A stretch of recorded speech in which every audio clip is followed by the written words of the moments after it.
ನಮಸ್ಕಾರ. ಸ್ವಯಂ ಪಾಕ ಅಭಿಮಾನಿಗಳಿಗೆ ಸ್ವಾಗತ. ಈ ದಿನ ನಾನು ದಪ್ಪ ಮೆಣಸಿನಕಾಯಿ ಸಾಸಿವೆ ಹೇಗೆ ಮಾಡೋದು ಅಂತ ಹೇಳಿ ತೋರಿಸ್ಕೊಡ್ತಾ ಇದ್ದೀನಿ.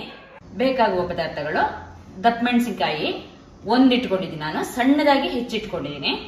3/4 ಟೀ ಸ್ಪೂನ್ ಸಾಸಿವೆ, ಅರ್ಧ ಟೀ ಸ್ಪೂನ್ ಸಾಸಿವೆನ ಒಗ್ಗರಣೆಗೆ ಹಾಕೋದು, 1/4 ಟೀ ಸ್ಪೂನ್ ರುಬ್ಬೇಕಾದ್ರೆ ಕಾಯಿ ಜೊತೆ ಹಾಕ್ಲಿಕ್ಕೆ, ಉದ್ದಿನ ಬೇಳೆ ಅರ್ಧ ಟೀ ಸ್ಪೂನ್, ಕರಿಬೇವು 10 ಎಲೆ, ತೆಂಗಿನಕಾಯಿ ತುರಿ ಭರ್ತಿ 1/4 ಕಪ್ನಷ್ಟು, ಹಸಿಮೆಣಸಿನಕಾಯಿ 2. ಹಸಿಮೆಣಸಿನಕಾಯಿನ ಸಾಸಿವೆಗಳಿಗೆ ಹಾಕೋ ಪದ್ಧತಿ ಇಲ್ಲ, ಅಂದ್ರೆ ಖಾರ ಮಾಡೋ ಪದ್ಧತಿ ಇಲ್ಲ. ನೀವು ಬೇಕಾದ್ರೆ ಹಾಕೋಬಹುದು, ಬೇಡದಿದ್ರೆ ಬಿಡ್ಬೋದು. ಮೊಸರು ಹತ್ರ ಅರ್ಧ ಕಪ್ಪು, ಹೆಚ್ಚಿದ ಕೊತ್ತಂಬರಿ ಸೊಪ್ಪು ಸ್ವಲ್ಪ, ಉಪ್ಪು ರುಚಿಗೆ ತಕ್ಕಷ್ಟು. ನಾನಿಲ್ಲಿ ಅರ್ಧ ಟೀ ಸ್ಪೂನ್ ಇಟ್ಕೊಂಡಿದ್ದೀನಿ. ನೀರು 1/4 ಕಪ್ನಷ್ಟು ಇಟ್ಕೊಂಡಿದ್ದೀನಿ. ಸಾಸಿವೆ ಹದ ನೋಡಿ, ಬೇಕಾದ್ರೆ ಮತ್ತೆ ಹಾಕೊಳ್ಳೋಣ. 1.5 ಟೀ ಸ್ಪೂನ್ ನಷ್ಟು ಎಣ್ಣೆ ಹಾಕಿ ಕಾಯ್ಲಿಕ್ಕಿಡಿ. ಎಣ್ಣೆ ಕಾದ್ಮೇಲೆ ಅರ್ಧ ಟೀ ಸ್ಪೂನ್ ನಷ್ಟು ಸಾಸಿವೆ ಹಾಕಿ, ಸಾಸಿವೆ ಪಟ ಅಂದ್ಮೇಲೆ ಉದ್ದಿನ ಬೇಳೆ ಹೊಂಬಣ್ಣಕ್ಕೆ ಬರಲಿ.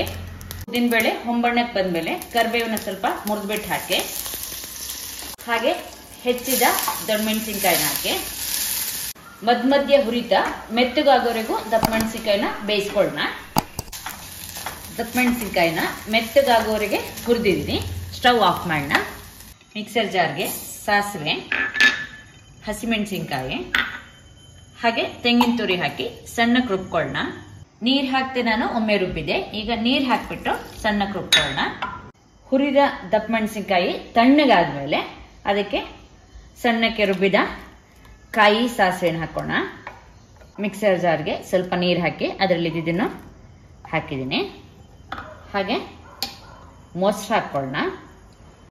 ಹಾಗೆ ಉಪ್ಪು, ಹೆಚ್ಚಿದ ಕೊತ್ತಂಬರಿ ಸೊಪ್ಪು ಹಾಕಿ ಚೆನ್ನಾಗಿ ಕಲಸಿದ್ರೆ ನಿಮ್ಗೆ ದೊಣ್ಣಮೆಣಸಿನಕಾಯಿ ಸಾಸಿವೆ ಮೊಸರು ಬಜ್ಜಿ ಸಿದ್ಧವಾಗಿದೆ. ನೋಡಿದ್ರಲ್ವಾ ದಪ್ಪ ಮೆಣಸಿನಕಾಯಿ ಸಾಸಿವೆ ಹೇಗೆ ಮಾಡೋದು ಅಂತ ಹೇಳಿ. ನೀವು ಕೂಡ ನಿಮ್ಮ ಮನೆಯಲ್ಲಿ ಈ ಸಾಸಿವೆ ಮಾಡ್ಬಿಟ್ಟು ನಿಮ್ಮ ಅಭಿಪ್ರಾಯ ನಮ್ಗೆ ತಿಳಿಸಿ. ನಮಸ್ಕಾರ.